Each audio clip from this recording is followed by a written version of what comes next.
여러분, 1989년 7월 24일에요. 일본의 홋카이도 상공을 날고 있었던 한 경찰 헬리콥터가 일본의 다이세츠 산이라는 해발 2290m의 산 정상 부근에서 기이한 문양을 하나 발견했습니다.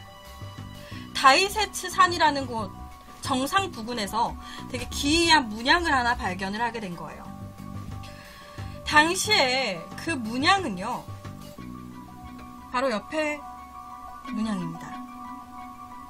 등산로, 일반적인 등산로에서 멀리 떨어진 장소에 누군가가 나무를 쌓아서 올려 만든 것 같은 SOS라고 적힌 선명한 구조 문자였어요. 당시 경찰들은요, 이 신호를 포착한 후에 바로 누군가가 이곳에 조난을 당해 있구나 라고 판단을 해서 수색팀을 이곳에 파견을 시켰습니다. 그리고 산을 샅샅이 수색을 했어요. 혹시나 조난당한 사람은 없는지. 그리고 얼마 뒤에 이 SOS 신호가 잡힌 부분에서요, 동물의 흔적, 그러니까 동물에게 물린 흔적이 남아있는 유골 파편, 옆에 유골 파편과 그리고 이 유골의 유류품, 이 유골의 유류품으로 보이는 가방이 하나 발견이 됐습니다. 동물에게 물린 흔적이 있는 유골과 그 곁에 유류품. 당시 발견된 이 유류품 속 가방 안에는요, 치약, 칫솔, 뭐 이런 간단한 세면 도구들이랑 그리고 4개의 카세트 테이프, 그리고 약간 이 이 테이프들을 재생할 수 있는 소형 레코더가 들어있었습니다. 당시 발견된 4개의 테이프들 중에요, 한 테이프에는 지금 제가 들려드릴 음성이 하나 녹음이 되어 있었어요. 당시 4개의 테이프들 중에서 하나에 녹음이 되어 있었던 그 음성을 제가 지금 들려드리도록 하겠습니다. 자, 그거 지금 들려드릴게요.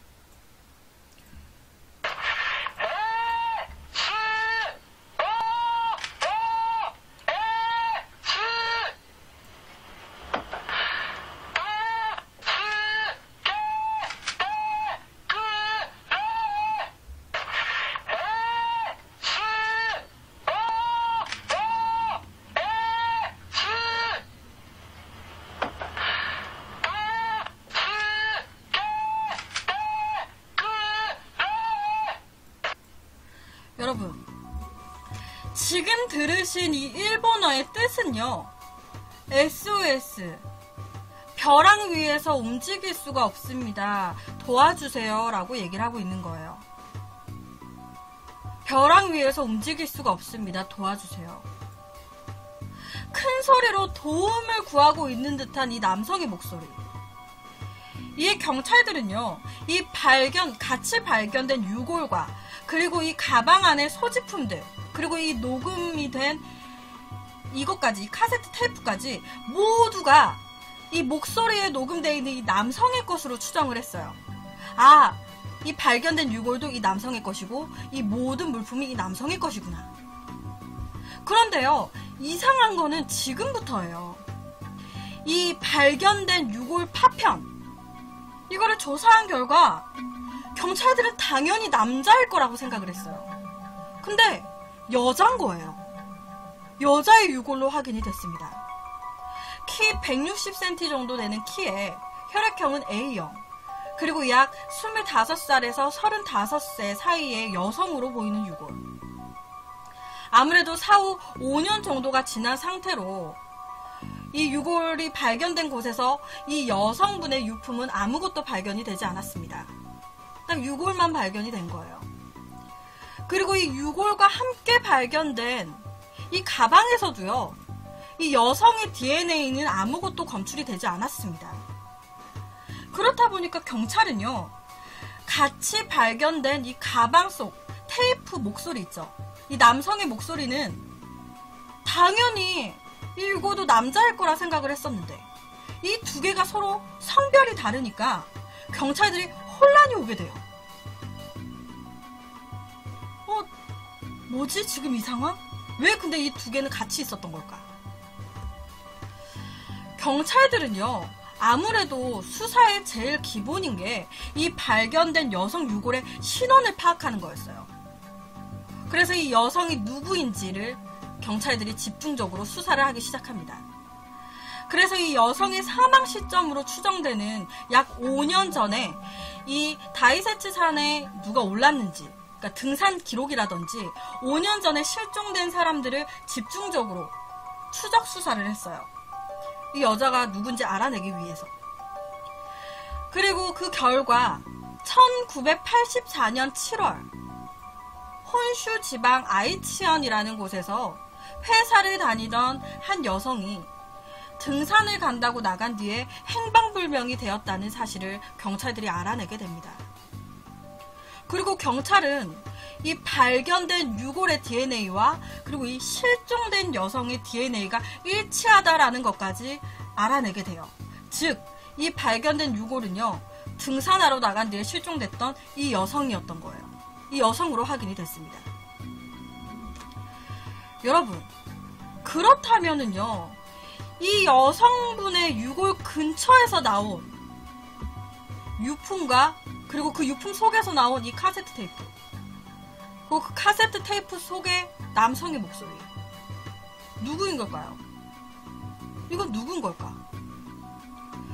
경찰들이 수사를 하다 보니까요, 이 여성분이 실종, 그러니까 사망했을 당시에 만나고 있었던 남성분이 있었다고 해요. 남자친구가 있었다는 거예요. 그러니까 당연히 경찰은 남자친구랑 등산을 하다가 무슨 일이 생겼구나 라고 판단을 했습니다. 즉, 카세트 테이프 속에 도와달라고 구조 요청을 하고 있는 이 남성의 목소리, 이 여성분의 남자친구구나 라고 판단을 한 거예요. 산에서 둘이 데이트 겸 등산하다가 조난을 당했고, 이 조난당한 커플이 이 SOS 문자도 만들었고, 그리고 결국에는 이제 구조되지 못하고 이렇게 사망한 채로 발견이 된 거구나 라고 판단을 한 거예요.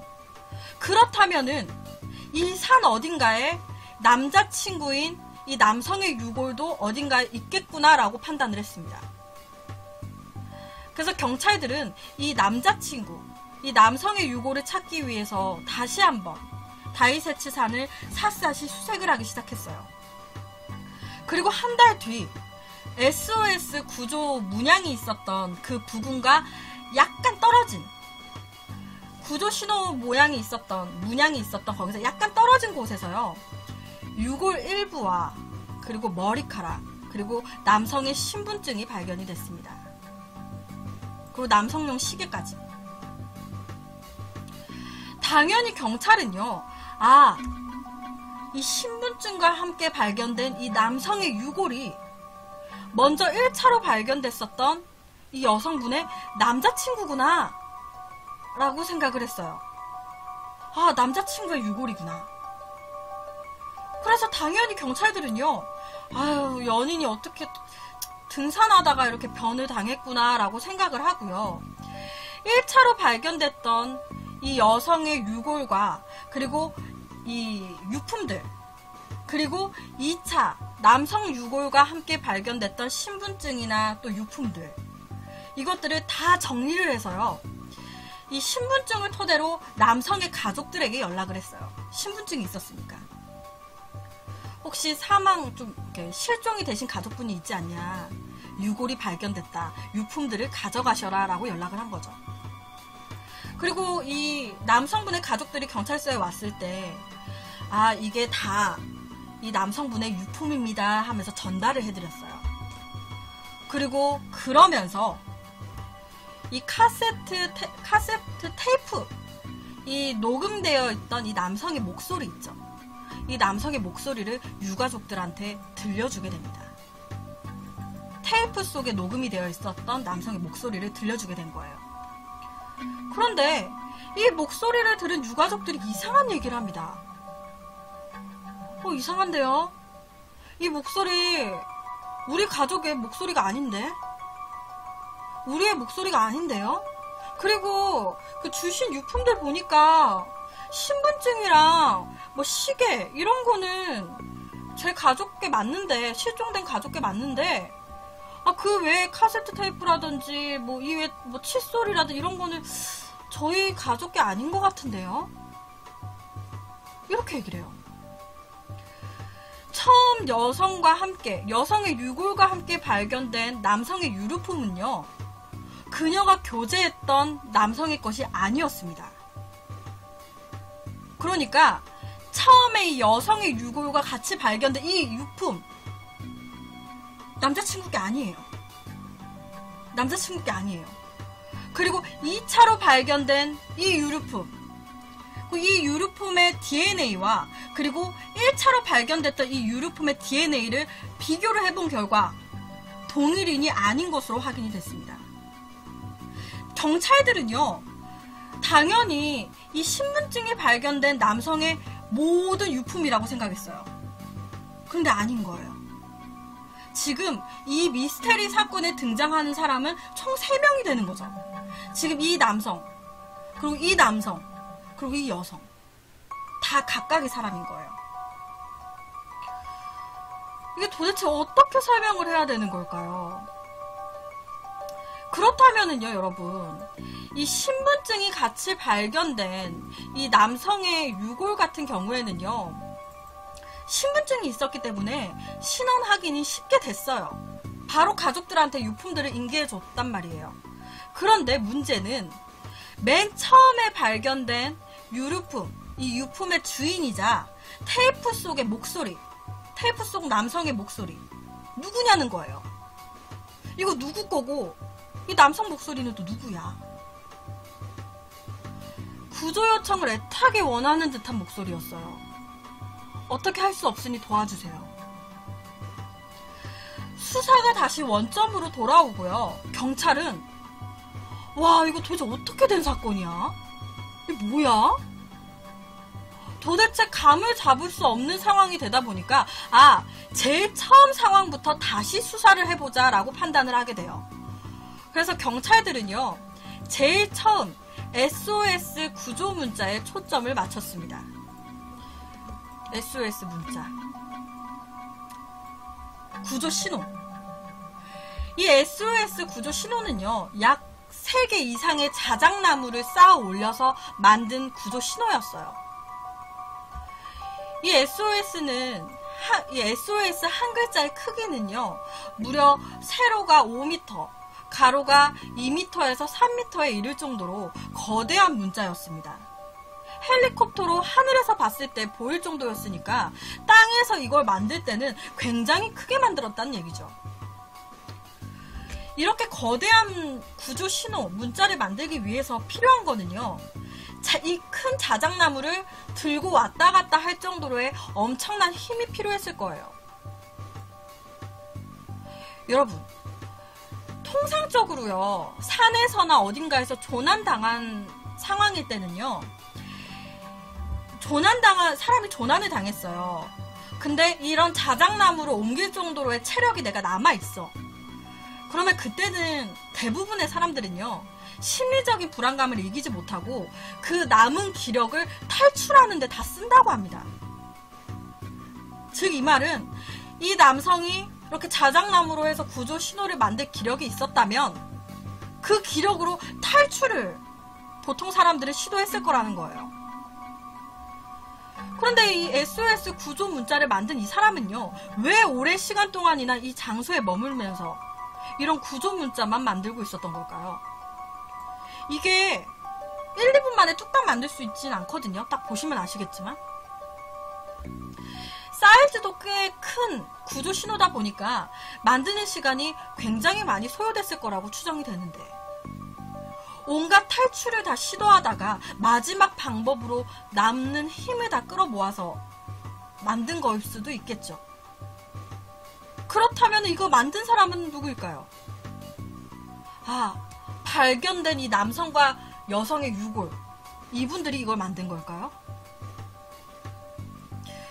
여러분, 또 하나의 의문점은요, 이 테이프에 녹음된 남성의 목소리예요.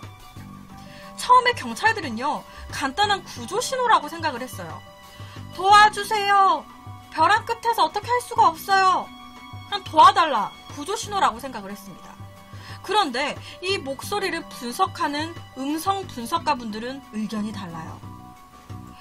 음성 분석을 하시는 전문가분들은요, 이거 아무래도 이 남성이 일부러 녹음을 하려고 녹음을 한 게 아니라 가방 안이나 어딘가에 이 테이프 녹음기가 들어있는 상황에서 이 남성이 무언가 위급한 상황에 처했고, 그 상황에서 이 남성이 하늘에 나는 헬리콥터를 보고 도와달라고 도움을 요청하는 과정에서 자기도 모르게 가방 속에 있었던 녹음 버튼이 눌러지면서 자연스럽게 녹음이 된 목소리 같다라고 얘기를 했습니다.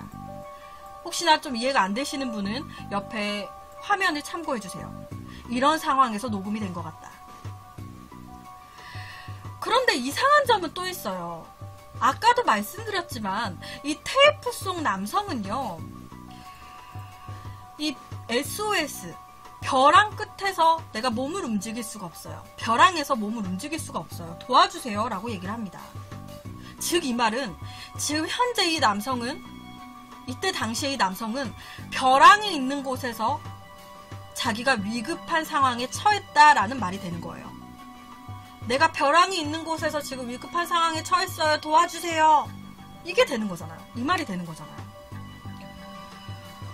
테이프 속에 이 남성은 벼랑에 몸이 움직이지 못하고 있다고 얘기를 했는데, 이 구조 신호가 발견된 곳 근처 어디에서도요, 벼랑은 발견되지 않았습니다. 벼랑이 없었어요. 이 구조 신호 근처엔 벼랑이 없어요. 즉, 이 테이프 속에서 말하고 있는 이 테이프 속에서 말하고 있는 이 남성의 위치와, 그리고 SOS 문자가 만들어진 위치가 서로 다른 거예요. 뭔가 하나씩 알아내면 알아낼수록 더 혼란스러워집니다. 도대체 이게 뭘까? 사건이 점점 미궁으로 빠지고 있을 때쯤에요, 이 SOS 구조 신호가 발견된 곳 근처에서요, 또 하나의 가방이 발견이 됐습니다. 또 하나의 가방이 발견이 됐어요. 그리고 그 가방의 DNA를 조사해본 결과 또 다른 의문의 남성의 유품으로 발견이 됐습니다. 또 제3자의 유품인 거예요. 당시 발견된 이 가방 안에는요, 만화책, 그리고 카메라 삼각대, 그리고 주황 색깔 부적 같은 거, 그리고 1980년대에 제작된 휴지, 잡다한 것들이 다 들어가 있었어요. 경찰들은요, 이 발견된 유품들을 토대로 이 남성은 또 누군가 신원 파악을 하기 시작했습니다. 도대체 이거 누구의 것인가? 그런데 결과적으로 이 발견된 가방의 주인은 누군지, 이 가방의 주인은 누군지 신원 파악을 하지 못했어요. 아무래도 유골이 발견된 것도 아니었기 때문에 아무래도 좀 단서가 많이 부족했겠죠. 그렇다 보니까 이 사건에 대해서 여러 가지 추측만 난무한 상황이 됐습니다. 경찰들은요, 아무래도 제일 처음에 발견됐던 이 여성의 유골, 그리고 그 근처에서 발견된 테이프, 녹음된 남성의 목소리가 들어가 있었던 가방, 그리고 조금 더 떨어진 곳에서 발견됐던 또 다른 남성의 유품. 지금까지 딱 들으시면요, 여자 1명에 남자 2명이에요. 이 2명이 남성이잖아요. 여자 1명에 남자 2명이라 뭔가 치정 사건이 아닐까라는 생각을 했어요. 뭔가 애정, 약간 치정 사건. 그런데 이 유골로 발견된 이 연인과 그리고 그 근처에서 발견된 가방 속 테이프의 목소리가 서로 다른 시기에 실종이 됐다라는 것도 알게 됩니다. 그러니까 이 말은요, 이렇게 둘은 같아요. 이렇게 둘은 같은 시기에 실종이 됐어. 같은 시기. 근데 이거 있죠, 이거 맨 밑에 이 유품은 아예 다른 시기의 유품들인 거예요. 실종된 시기가 다른 거예요. 이렇게 둘 이렇게 위에 상단의 2명은 같은 시기에 실종된 건데 요 아래는 실종된 시기가 다른 것으로 확인이 된 거죠. 그리고 이 세 사람은, 그리고 이 2사람과 요 밑에 이 사람은 아무런 연관성이 없는 사람으로 판단이 됐습니다. 연관성이 없어요. 그리고 또 하나의 이야기로는요, 한 추리 작가는 이렇게 얘기를 했어요. 아무래도 이 사건 유품들이 굉장히 많이 발견이 됐어요. 특히나 마지막에 발견된 이 유품 같은 경우에는요, 이 가방 속에서 만화책이 나왔단 말이에요. 마지막에 발견된 유품에서는. 그렇다 보니까 여러 추리 작가들은 만화에 집착한 한 남성이 만화 내용을 재현하고 자살을 한 것 같다라고 주장을 했습니다. 가방에서 발견된 만화책을 보고 이 사람이 만화의 한 내용을 그대로 재현하고 자살한 것 같다. 여러분, 실제로요, 1952년 철안 아톰 만화가 있습니다. 우리나라에서도 굉장히 유명한 만화죠. 근데 이 만화 내용 중에요, 실제로 달에서 조난당한 한 여성이요, 달 표면에다가 나무를 사용해서 SOS 문자를 만들었고요. 그리고 테이프에 구조를 요청하는 메시지를 녹음해두는 약간 그런 내용의 에피소드가 실제로 이 아톰 만화 속에 있었다고 합니다. 실제 이 아톰 만화의 에피소드에 지금 이 내용이 들어가 있었다고 해요. 현재 사건과 굉장히 비슷하죠. 그래서 추리 작가들은요, 지금 이 마지막에 발견된 이 유품의 주인이 아톰 만화를 보고 그대로 재현을 하고 자살을 한 것 같다라고 주장을 했어요. 그런데 이 말을 들은 일각의 사람들은요, 아니, 자살을 했다고 치면은 유서 하나라도 남겨야 되는 게 정상 아니에요? 아니, 자기가 쎄빠지게 죽기 전에 나무들 이렇게 막 나르면서 SOS 만들고 다 했는데 정작 자기가 자살하면서 아무런 유서를 남기지 않고 죽었다? 이거 좀 말이 안 되지 않나요? 라고 얘기를 했습니다. 그리고 만약에 제3의 마지막으로 발견된 이 유품의 주인, 이 남성이 이걸 만들고 자살을 했다 칩시다. 그러면 왜 이 사람의 유골은 발견이 되지 않느냐는 거예요. 자살을 한 그 유골도 발견이 돼야 되는 게 정상 아닙니까? 왜 가방만 발견됩니까? 지금 제가 해드리는 얘기가 다소 조금 복잡할 수도 있어요. 그래서 제가 한 번 더 간단하게 짚자면요, SOS 구조 신호를 경찰이 확인했어요. 그리고 그 근처를 수색했어요. SOS 구조 신호 부근으로부터 좀 떨어진 곳에서 처음에 1차로 여성의 유골이 발견됐어요. 그리고 여성 유골과 함께 가방 유품도 발견이 됐습니다. 그리고 그 가방 안에는 남성의 목소리가 담긴 테이프가 나왔죠. 그리고 2차로 남성의 유품이 또 발견됐어요. 유골과 함께 2차로.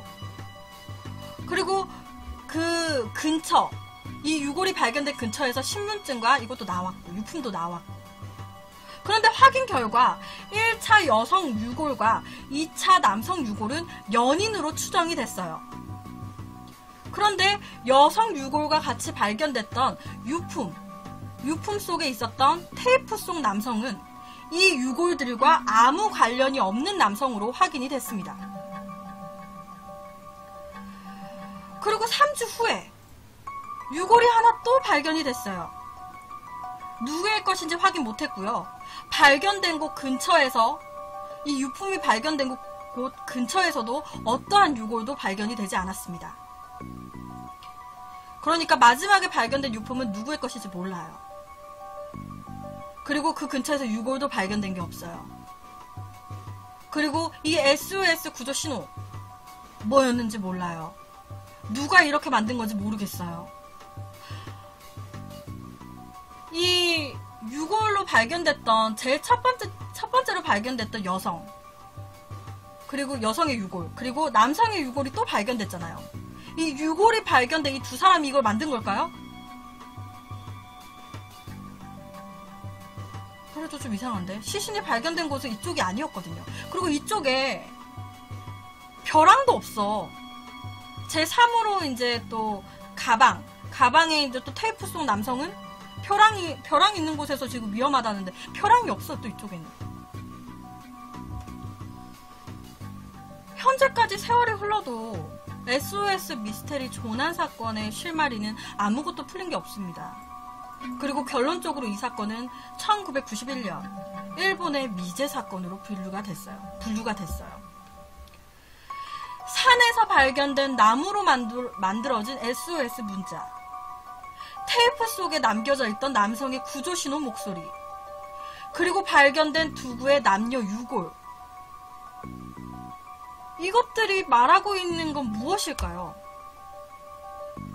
오늘 이야기가 다소 복잡할 수 있거든요. 그래도 최대한 조금 설명을 잘 해보려고 했는데 어떻게 이해가 되셨을지 모르겠네요. 여러분들이 이 사건이 어떻게 된 사건이라고 생각이 되시나요?